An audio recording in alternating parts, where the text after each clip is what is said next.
قرآن مجید میں واضح طور پر آتا ہے لا تدری نفس ماذا تکسب غدا، کسی کو نہیں پتا کل وہ کیا کمائی کرے گا. آج صبح ہی میں پڑھ رہی تھی کسی کا واقعہ. ایک صاحب تھے، وہ اپنی زندگی میں بہت معتدل سے انسان تھے.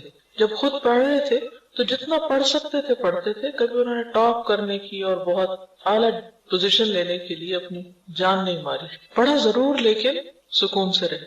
آخر ڈاکٹر بن گئے. جب شادی ہوئی تو بہت زیادہ خوبصورت لڑکی ڈھونڈنے کے پیچھے نہیں پڑے. ایوریج اچھی جو بھی ماں باپ نے تلاش کی، شادی کر لی. اس کے ساتھ بھی بہت اچھا نبھا کیا، اعتدال کے ساتھ رہے. ڈاکٹر تھے، ایک ہسپتال میں جاب ملی. کوئی پارٹ ٹائم ایکسٹرا کام نہیں کیا، زیادہ پیسے کمانے کے چکر میں نہیں پڑے، آرام سے کام کیا. بچے پیدا ہوئے، نارمل اسکولوں میں داخل کروائے کیونکہ بہت فیس نہیں دے سکتے تھے. شام کو خود پڑھاتے تھے اور آپس میں پیار محبت سے رہتے. ایک اعتدال کی زندگی تھی. جب لوگ امریکہ اور یورپ جانے کے شوق میں دوڑ رہے تھے تو انہوں نے اپنے ملک میں رہنا پسند کیا اور پھر کچھ عرصے کے بعد مالدیپ کے ایک علاقے میں ان کو جاب ملی. وہاں چلے گئے. وہ علاقہ بھی بہت خوبصورت تھا، بہت صحت افزا مقام تھا.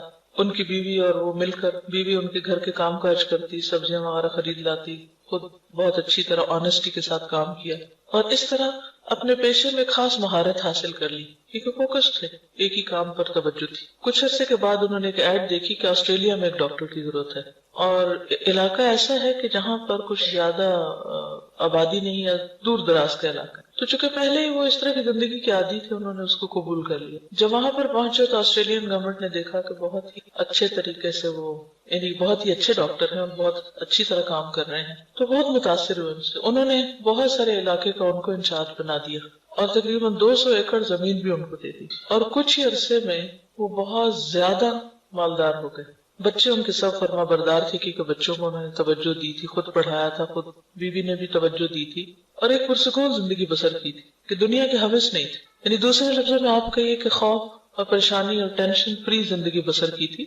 محنت ضرور کی لیکن دوسروں کا مقابلہ نہیں کیا، مال کے پیچھے دوڑ نہیں لگائی، کام کیا لیکن اللہ پہ بھروسہ رکھا. یہ ایک مثال ہے اس شخص کی جو آج میں جیتا ہے کہ میں آج جو کام میرے اوپر ہے، جو ذمہ داری آج مجھ پر ہے، وہ میں کس طرح انجام دے رہا ہوں. مثلا اس وقت ہم کلاس میں بیٹھے، اس وقت جس کام کے لیے میں یہاں بیٹھی ہوں، کیا میں وہ